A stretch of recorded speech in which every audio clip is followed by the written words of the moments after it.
Hello everyone, this is Dr. Sirisha working for Institute of Aeronautical Engineering College. Today we are going to look at TCS National Qualifier Test, prominently known as TCS NQT test for placements. So it is having various directions of testing. TCS conducts various directions like aptitude, quant, programming and coding also.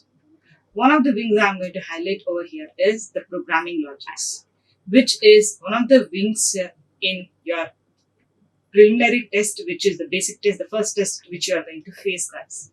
Okay, let's see few problems which were asked in the previous tests. Let's have a look. Let's have a look at this question, the first question. And this session I'm going to discuss few questions which will be logical based upon programming.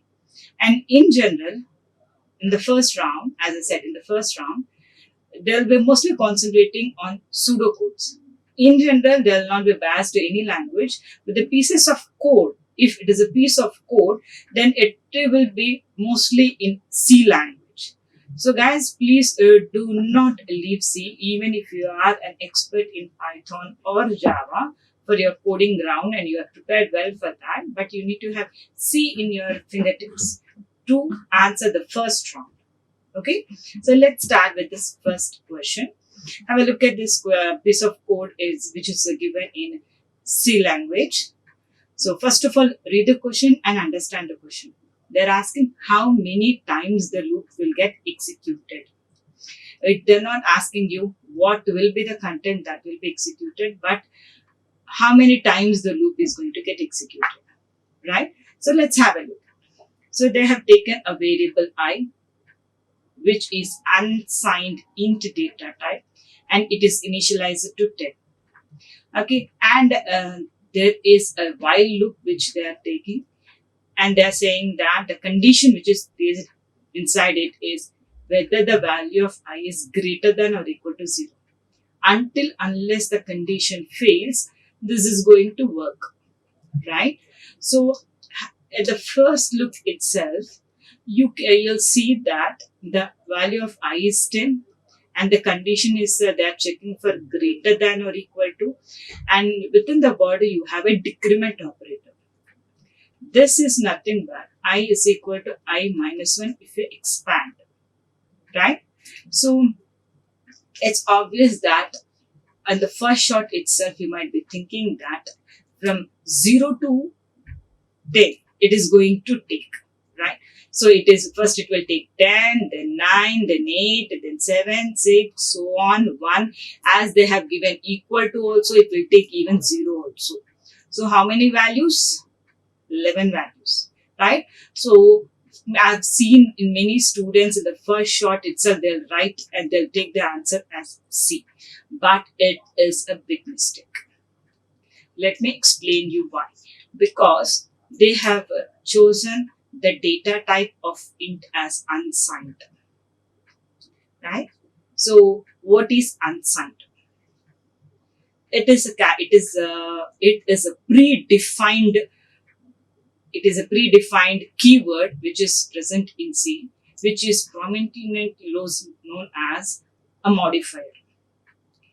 See, in C we have modifiers. I hope you know that.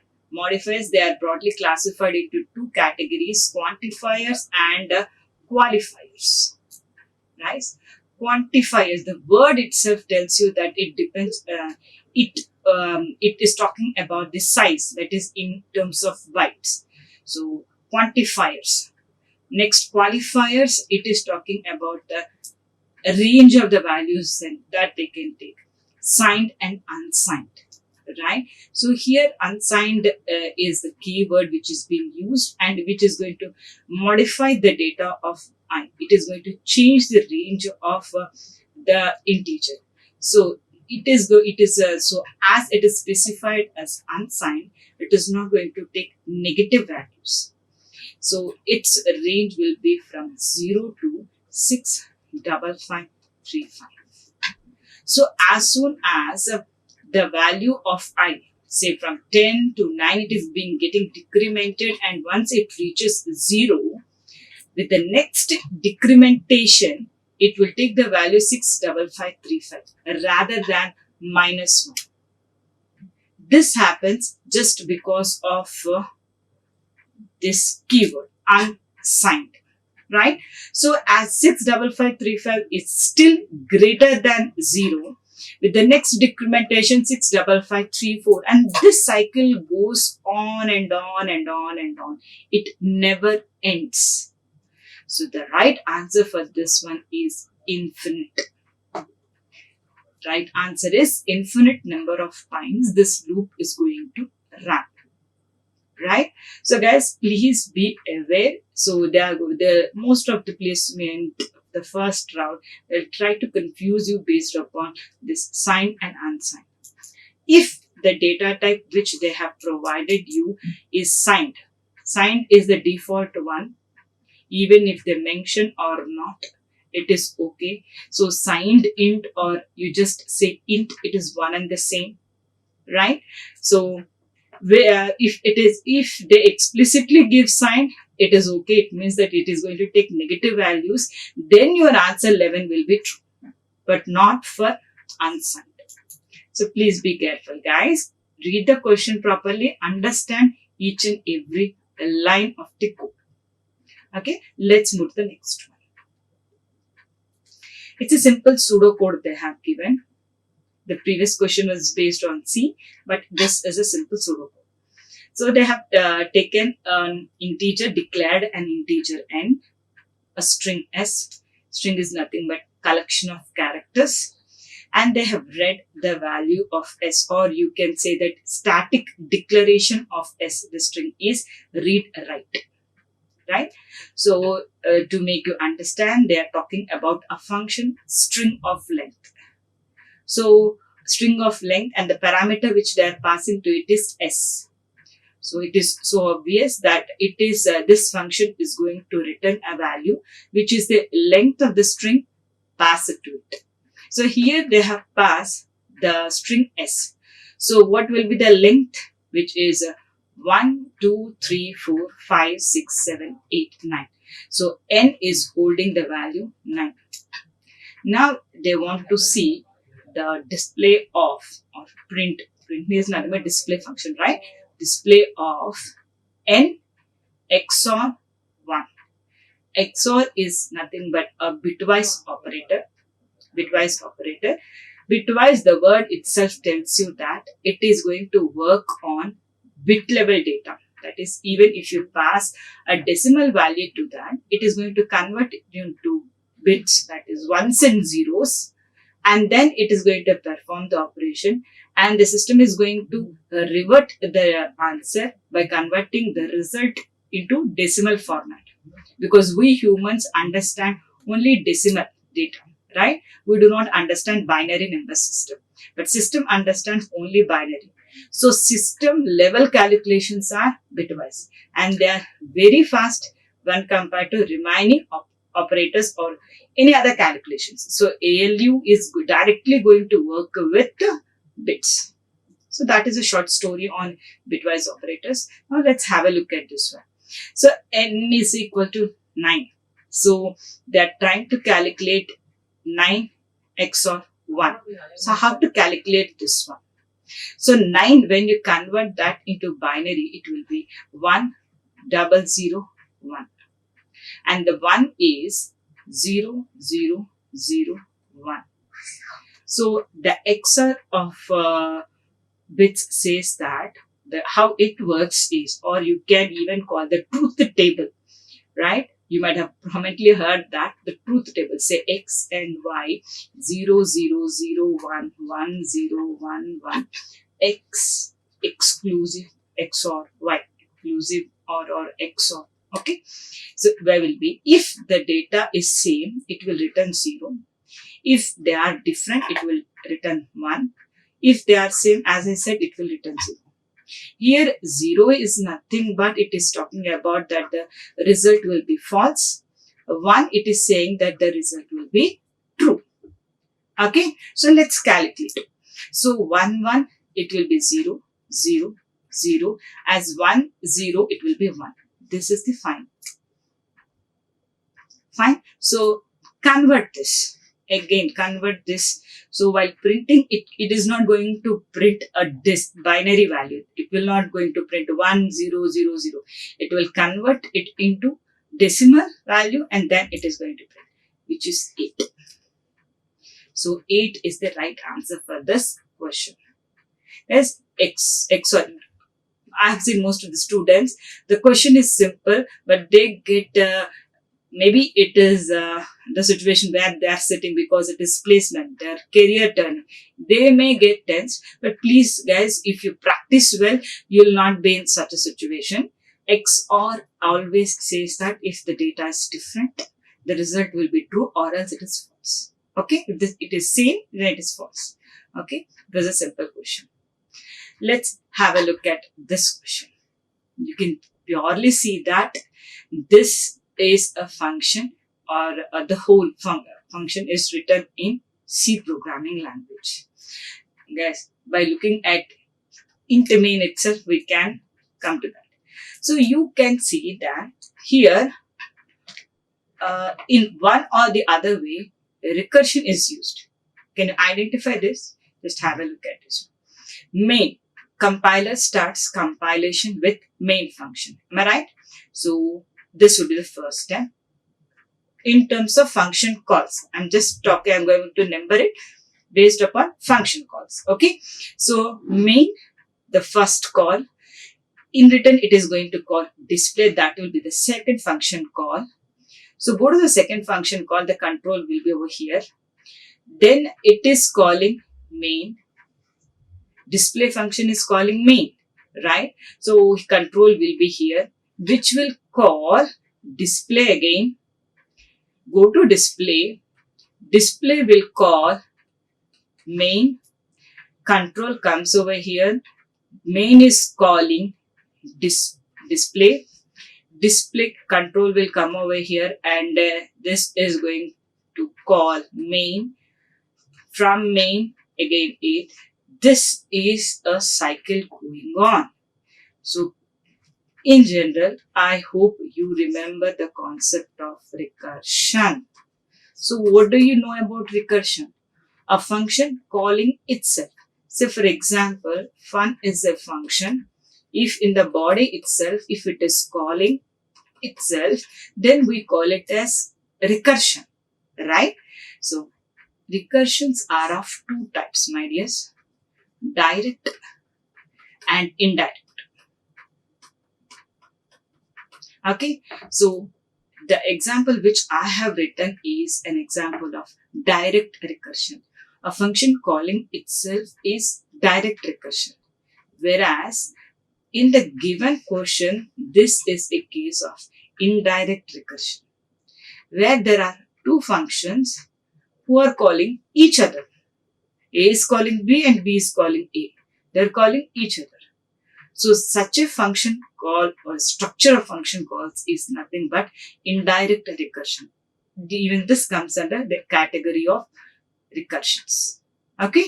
So I just hope you understand the concept of this background of this question, concept and background. So let's see how it gets evaluated. So they have given 4 options. Guys, what do you think? What will be the result or which option is the right one? As I have just narrated, so this calls main calling display and display in return calling main. This is never going to end. Why? Because there is no condition in either one of the functions.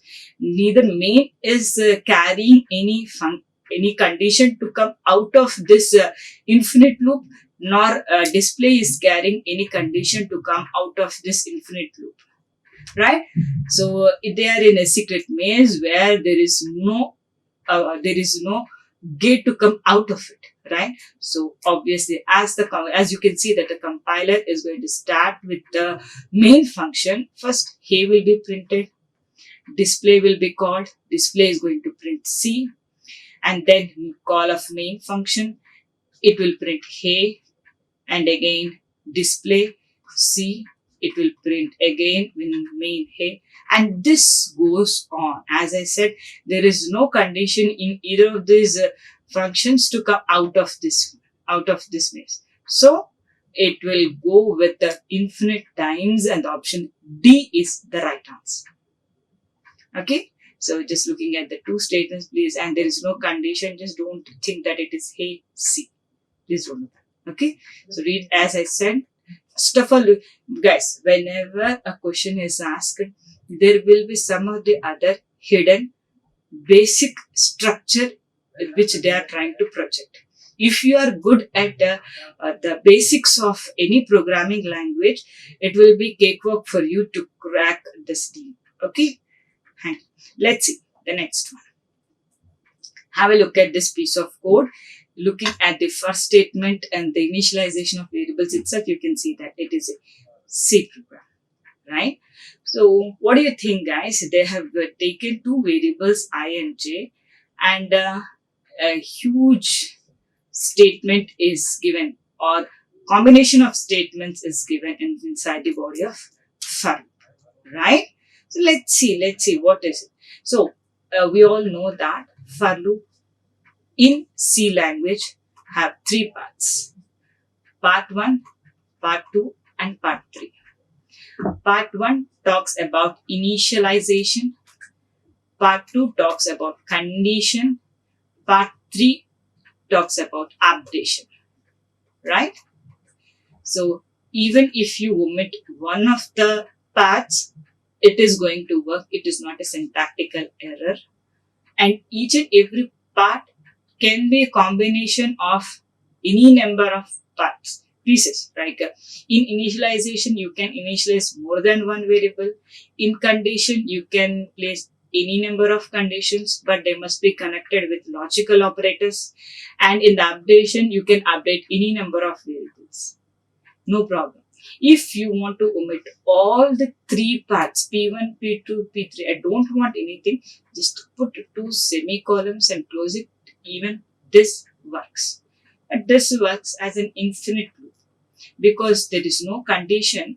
So the body of for loop will keep on executing, and as there is no condition to break and come out of this loop, it acts as an infinite loop. Okay, this was a small intro or a brush up of your for loop.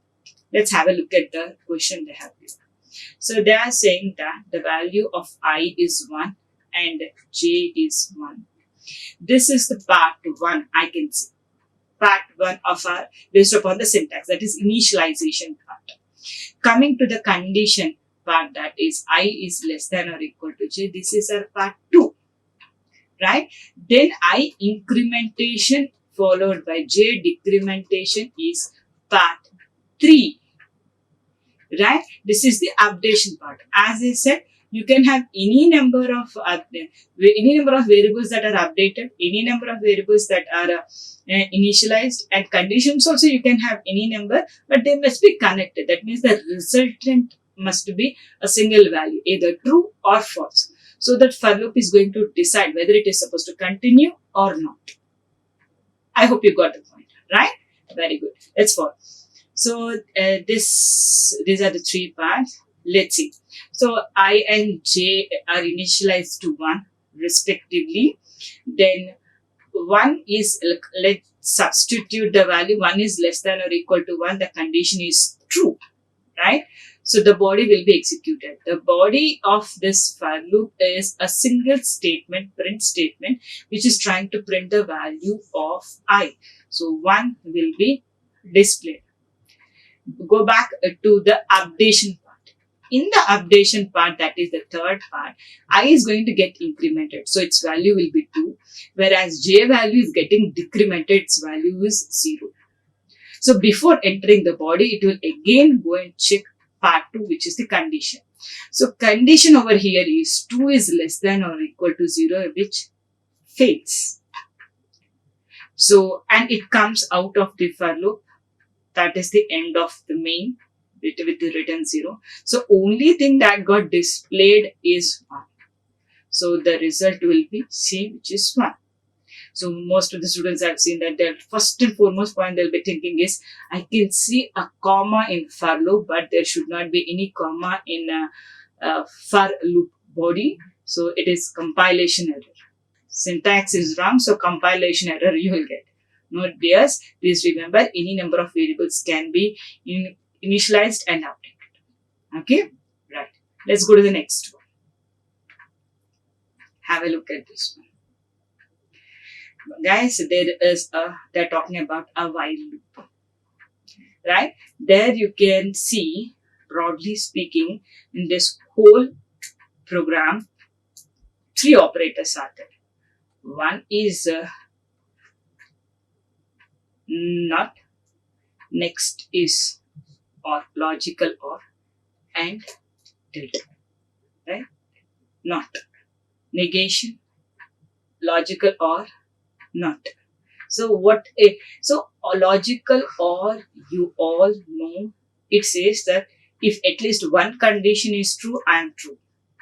Right? So nothing much to talk about this. I just want to talk about versus. Okay, what is the difference between these two? Very simple.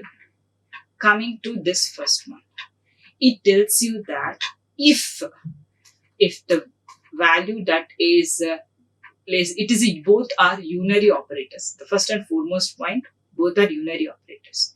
When a not is placed in front of any value, it is going to check the truth value of the data. If the truth value of the data is true, it can be either true or false, right? If it is true, it is going to give the result as false. If it is false, it is going to give the result as true, right? So this operator totally depends upon the truth value. So here you can see that while the condition is not of 0, logical or, and not of 1. So anything other than 0 is true, right? Here 0 is placed, that means it is representing false. And here 1 is given, which is representing true. Not of false is true or false. Not of true is false, right? So as this is combining the two, or the logical operator is combined, the true and false are combined with the logical or operator, at least one condition is true, the whole result is true. So as it is true, it is going to enter the body, right? So coming to the condition over here, right? Yes, let's talk about this one, right? What this operator does is, even though it is a unary operator, it is a bitwise operator. It comes under the category of bitwise. Its primary duty is convert the given value, passed value, into ones and zeros. That is binary format, right? So if you convert 1, you are going to get 0, 0, 0, 1. And 1 will be, it, as I said, it works at bit level. So it changes 0 to 1 and 1 to 0 at bit level. At bit level. Okay, so as you can see, what is the binary value of this one? Whatever it may be, but it is not 0, right? So anything which is not 0 is true. What do you mean by that? The if condition placed over here is true, right? If the condition is true, it is going to execute the body. What is the body of the if condition? To print the value A. So A will be printed, and break.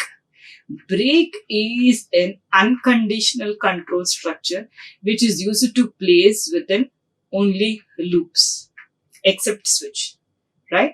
So even switch uses that. So break is the one which is used in loops. So as break has encountered, the control will come out of the loop, which is while loop.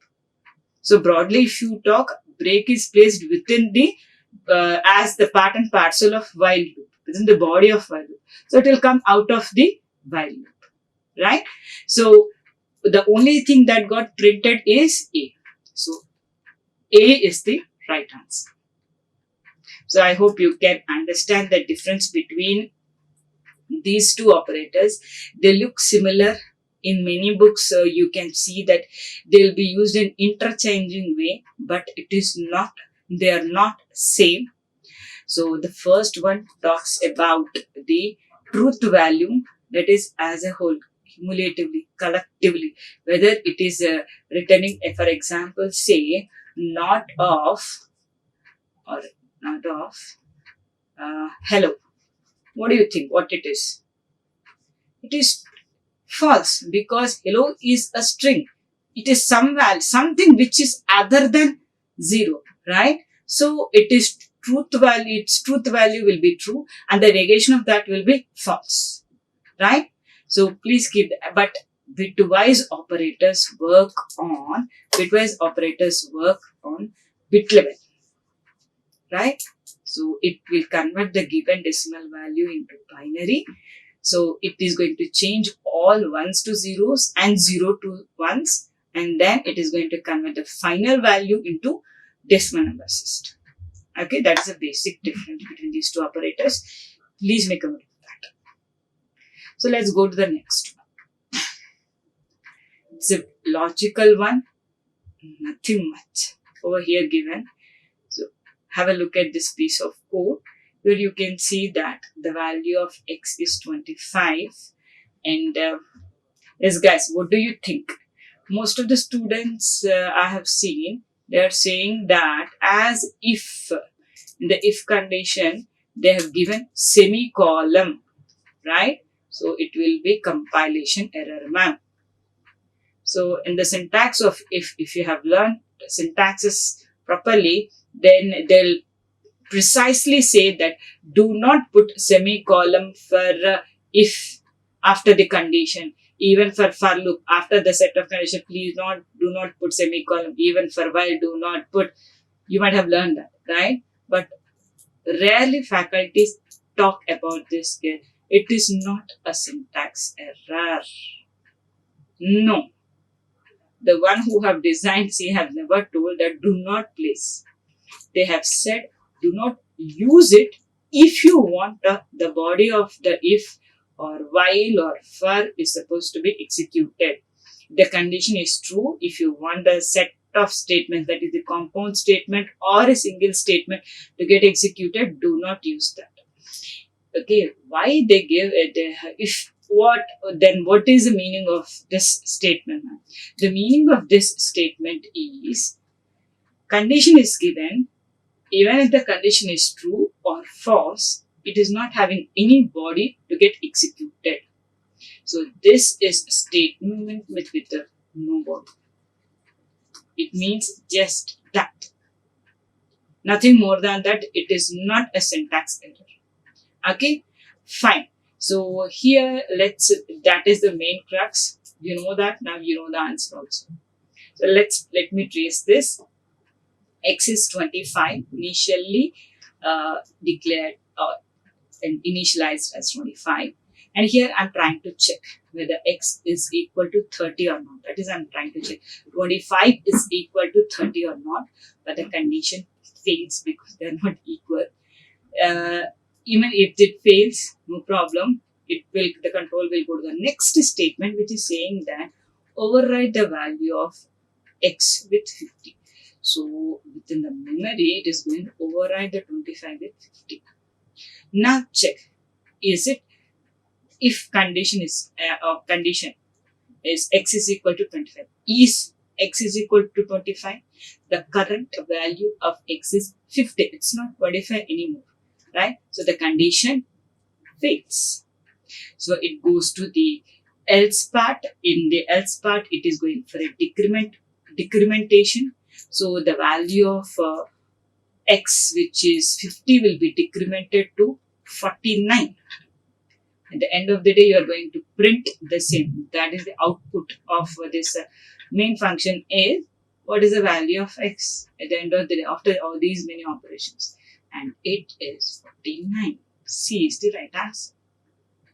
So guys, please remember that putting a semicolon for control structures, whatever the structure, except do while, where I hope you remember do, body, while, with a condition and a semicolon, right? So It is the only structure which takes, but it has, let's not go deep into that. I don't want you guys to think deep now. So it is not syntactically wrong to place a semicolon. You can place if needed.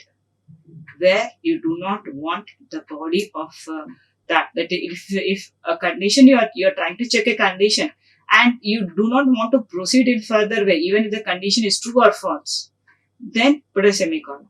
That's it. Okay, so let's go for the next one. Interesting one. Say so many pre-increment and decrement operators are used. You can see that post-increment is there, pre-decrement and pre-increment. 3 different ways they have used, right? So let's trace it. So they are not asking, even though you have a print statement, they are not asking you, so what it is going to print. They are simply asking you how many times the loop is going to run. So have a check on the number of times the loop is going to get executed. So initially the value of I, as I have narrated whatever the structure of her, you can see the 3 paths are there: initialization, condition and updation. Initially it is initialized to 0. Then the condition is saying is less than 10, condition satisfied. Now get inside the loop and it is trying to print the pre-decremented value of I. What do you mean by pre-decremented? Pre always tells that whether it is a pre-increment or pre-decrement, whatever it may be. So they both say that first, if it is increment, increment me and then use me wherever you have placed. If pre-decrement, decrement me first and use wherever you want me to. Very good. So have a look at the place where this pre-decrement is being used. Pre-decrement is used in a printf statement, right? Fine. So what I value is 0. If you decrement it, its value will be -1. So it is going to decrement itself first and then it is used. And where it is placed in printf. So it will going to display -1, right? So well and good, the control will come to the next statement, which is saying that I is equal to pre-increment of I. Very good. So here pre-increment. Increment me first and then whatever you want to do it. Which whatever operation you have placed me, do it. Here this is placed in some assignment. Pre-decrement was placed in print. Here pre-increment is placed in an assignment operation, right? So it is going to increment itself first. The value of I is -1. So it will be incremented and it will be 0 now and that will be assigned to I, which is 1, right? So again the control, as it is 0, the control will come to the updation part because that's the last statement in the body of for. So it is going to increment and now I is 1. Get ins as 1 is less than 10, condition satisfied, get inside. So in the printf statement, before printing you have to decrement it. I is equal to 0, right? So print 0, 0 will be printed, and then incrementation I is equal to plus I, then I is being incremented to 1, right? And come over here, which will increment it to 2. As 2 is less than 10, it goes on. It will print the values. It goes on until unless the condition which says the I value should be strictly less than 10. That means the max value that I can take is 9. Right? Till 9 it is going to go and then it is going to come out of the loop. So the number of times it is going to run is totally 10 times. That means till 8 it will go, dear. -1, 0, 1, 2, 3, 4, 5, 6, 7, 8. Till 8 once it reaches, because I cannot trace the whole one. If I start tracing it, it will kill the time. I don't want to do that. You guys do it manually as I have done for 2 cases. You do for the remaining. But the answer is 10. Make a note of that. Right, then let's go to the next one. This is an interesting question, seriously. Yes, here have a look at this one. Don't get panic looking at this first structure. First of all, as I mentioned, putting a semicolon is not a crime. It is not any syntax error. It will not show any compilation errors. Right? Very good. Next one. Missing a part in the for loop is also not a crime. It is one of the variations of for loop, you can say. Okay? Then fine. Have a look at this. Let's trace me. Count CNT, the variable count. Let me call it as count. CNT looks weird. Okay, right. Count. Count is been initialized to 0. Okay, so get inside the for loop. The next statement itself is for loop. So as there is no initialization part, fine, chalega. Then condition it is going to check. Guys, here post increment is used. Please take care of this one. Please take care of this one. It is talking about post. What did I tell you? Pre says that increment or decrement me first based upon the operator which I have used. Okay. If pre-increment, increment me first and use me wherever you have placed me. Decrement also the same. But if it is post, it will say that use me wherever you have placed. Later you increment or decrement me. That is the basic variation between the pre and post operators. Okay, here it is post increment. What post says? Use the variable where you have placed it, wherever, whatever fashion you have used it, in print statement or as a condition, whatever. Use the first and then increment it. So as you can see that here post incrementation is placed in the place of condition, right? So what this condition is holding now, it is holding a big 0. What do you know? What do you understand by that? If it is big 0, it means that the condition fails, which means that the condition fails. If the condition fails, come out of the loop, right? So semicolon have no work, no nothing to play over here. In the first iteration itself, the condition got failed and it will come out. But remember, before coming out, the variable count has done its job. In the for loop, it made the whole for loop a failure, false. Its job is done. Now it will be incremented as it is post incrementation. Now it gets incremented to 1, right? Once it comes out of the loop, the printf statement outside the for loop does not belong to the for loop. It is outside for. It is not a part and parcel of for loop. So it is trying to print the value of count. What is the value of count over here? It is 1. So 1 will be printed. So this is all the game of pre and post, right? What if, let me say, what if this is pre-increment? This is pre-increment of CNT. So as the count is 0, it will be first incremented and then used. So count will be incremented to 1 and it is placed in the part of a condition. It is true. As there is no body, it will go to the print statement as the third part of the print. So it will print 1. Again go to the condition. Count will get incremented to 2. Condition is true, right? So as condition 2, the value 2 is true, right? So true. Again, it will try to execute the body, but because of the semicolon, there is no body. It will go for updation. In updation, it is saying to print the value.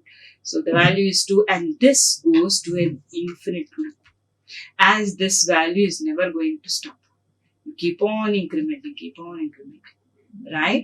So remember, if it is pre, it is going to work in one fashion. If it is post, it is going to work in another fashion.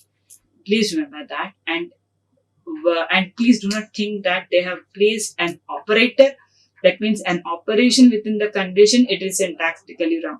No, you have to just evaluate. It is a condition which will be either true or false. What do you mean by true and what do you mean by false? False means 0 and anything other than 0 is true. So just check the values, that's it. Okay, let's go for the next one. Guys, have a look at this one. This is calculation, guys. This is a piece of pseudocode they have given. So you have to read the values of A and B. They have already initialized them to 56 and 876. Guys, I am going to give you this as a task. This pseudocode is meant to perform a certain operation. Identify it.